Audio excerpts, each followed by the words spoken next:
ఏంటి యశోదా, బాధపడితే కష్టాలు పోతాయా? సమస్యలన్నీ తీరాలంటే సరైన సమయం వచ్చే వరకు మనం ఎదురు చూడాలి.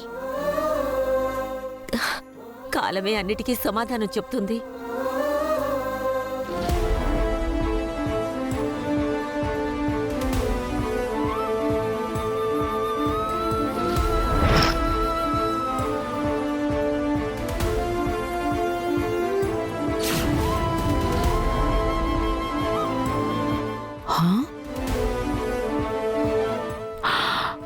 బావగారికి ఏదో అయినట్టుంది, రావే.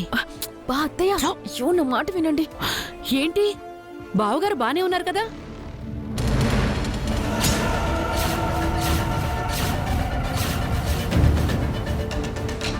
అదేంటత్తయ్య, మావయ్య గారు నిక్షేపంగా కళ్ళు తెరుచుకొనుంటే?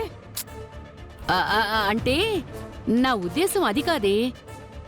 రాత్రి ఈ సమయంలో అందరూ ఇక్కడికొస్తే బావగారికి ఏదైనా సీరియస్ అవుతుందేమో అని అనుకున్నానే. వాసుకి, ముందు మాట్లాడడం బాగా నేర్చుకో. అమ్మా, దాని మాటలేం పట్టించుకోవద్దు. దానికి భగవంతుడు నోరిచ్చి పెద్ద తప్పు చేశాడు.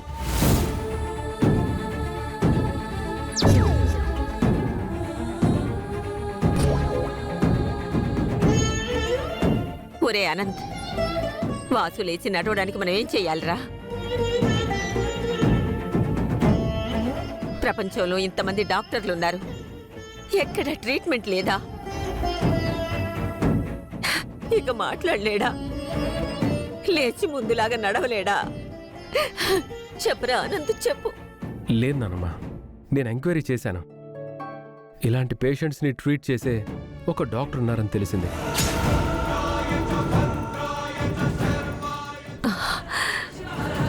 యాక్చువల్గా ఆయన యుఎస్లో ఉన్నారంట. 1 వీక్లో ఇండియాకు వస్తారంట.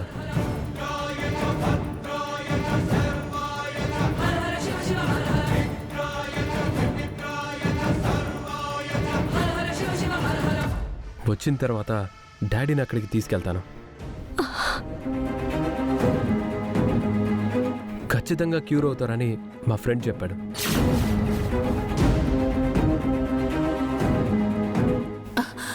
కొంచెం త్వరగా పని చూడరా. ఓకేమా. చాలా మంచి విషయం చెప్పావురా. వాసు కోలుకుంటే అంతకంటే కావలసింది ఏమీ లేదు. ఏమండి, భోజనం చేస్తారా?